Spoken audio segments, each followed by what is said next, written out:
So if you would have asked me this question 10 years ago, 15 years ago, absolutely. I would have said, yes, I fully expect at some point in my lifetime, Brad Nortman will help punt the Badgers to a national championship. Or the landscape of college football, the Badgers are consistently a top 10 team, and they're in the mix every year, and just one loss away or one win against Ohio State away from competing for a national title.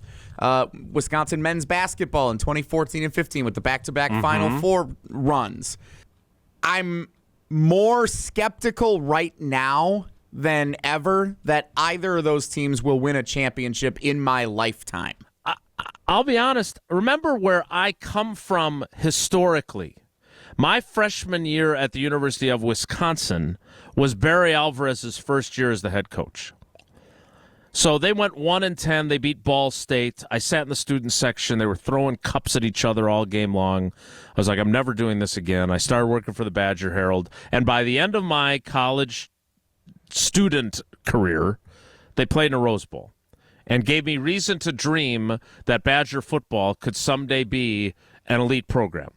Basketball, my senior year, Stu Jackson's coached team goes to the NCAA tournament for the first time since 1947 with Tracy Webster and Michael Finley and Rashard Griffith. So I have a lot of history of the Badgers not being very good. Now I have gotten my hopes up based on 2 Final Four appearances and all the Rose Bowls and being on the precipice of the college football playoff. But now I kind of feel like, while it's not nearly as far away as it was during my childhood, I feel like we've trended back the other direction where I'm less optimistic for my lifetime. Brad, is that wrong of me to have taken that turn? No, it is not wrong of you. And Jesse, your nerves are well-based because I'm right there with you guys. I mean, in my former life of being in finance, when you judge something, when you evaluate something and value it for investment, you look at trends, right? If one year a company has a banner year, right? Oh, tons of earnings and all that kind of stuff. Stock shoots up. But it just happens 1 out of every 25 years. You can't rely on that, right? That something is not repeatable about whatever happened that year. When I look at the Badger basketball team and Badger football team, I think that those years where we felt close, right? There were some. Let's talk about Badger football. There were some Barry Alvarez Rose Bowl years, some of the teams that I were on 2010 and 2011, the 2017 team that won 13 games. There are moments where it feels like you're close. But taken holistically, those look like blips. I think in order to win a championship, you have to consistently be that team. You have to consistently be the top 10, top 5 team because there's other teams that are just as talented, if not more talented. So you have to be able to have so many opportunities to win a national championship that then the stars align when you do it. Same thing with the national basketball team. You know, in 2014, 2015, especially in 2015 when they got to the national championship, I looked at that and I felt like when the loss occurred, it stung more than any other general national championship game, of course, that anyone else would play in because I felt like that was the shot. That was the opportunity for the basketball team to actually push it over the edge because we haven't even gotten close since then, not even a Final Four or anything like that. So the gauntlet to win a national championship in football or basketball is so hard. And not only that, the NIL era, I feel like it has pushed the Badgers further away from being a true ongoing contender because, like it or not, just other schools have bigger bankrolls, right? They can attract better high school talent, better transfer portals. And when you don't have that, you're always going to be at a disadvantage, and it's showing up in the results for the football team and the basketball team.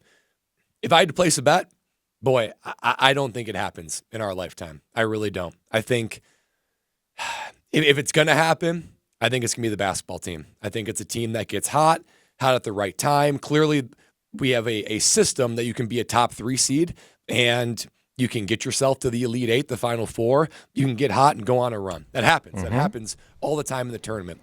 For the football team, people are saying that with the expanded playoff, it actually helps the Badgers because, all you got to do is get in. All you got to do is be one of the top 12.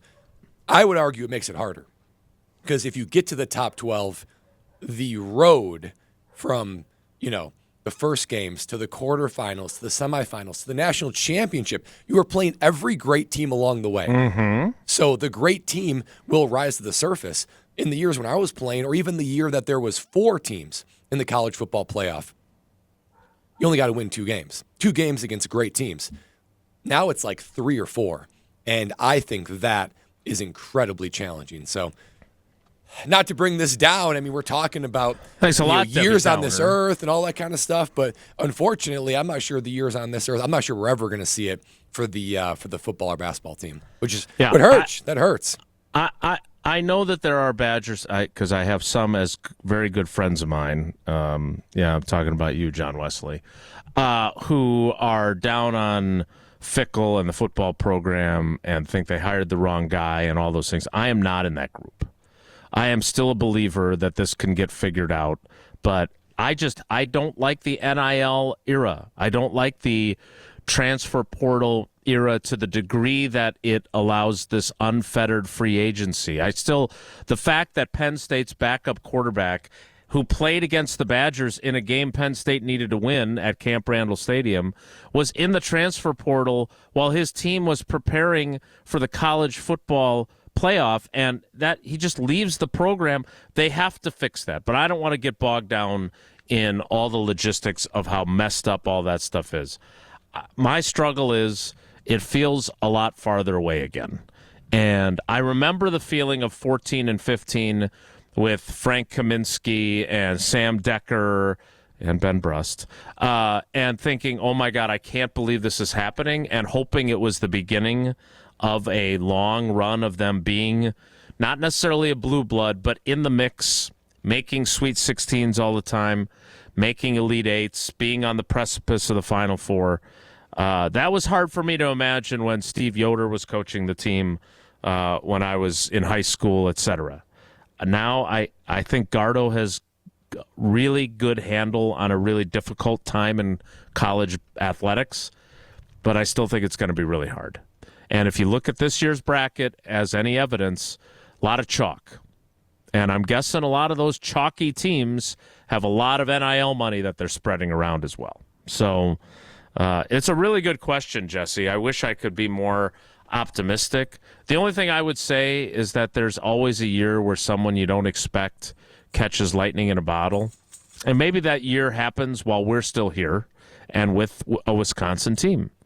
But until they change the way teams do business and until they stop the flow of exorbitant money into the pockets of players from schools that can pay it, until they have a salary cap like the NFL has that allows the Packers to compete with much bigger markets, I'm afraid that it's going to be really, really, really hard. That's how I view it. Yeah, Jason, and when I think about it too, we were having this discussion with some friends last night.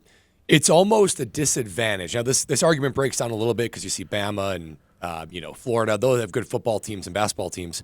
But when it comes to Wisconsin, which is not a heavy hitter in NIL, it's almost a disadvantage that you have both teams that are relevant, good but not great. Because it almost seems like the NIL money gets split, right? To where each team is just sort of waiting in a pool of average NIL money. It'd be almost better if you were a team like, let's say, Marquette, where there is no football team, or if the football team stunk, well, we know all money, all focus, maybe like Kentucky, is going to go to the basketball team. So at least one of the two teams maybe would be having a bankroll that's bigger. But when the fact that both of them you would consider to be good, it almost forces you just to stay good and only good, because until things change, as you were saying, boy, I don't see how things change, because it's not unlike the Brewers in the Major League Baseball. Because what are you going to do when the Dodgers and the Yankees, when they have a payroll that's like triple what you have? You have to use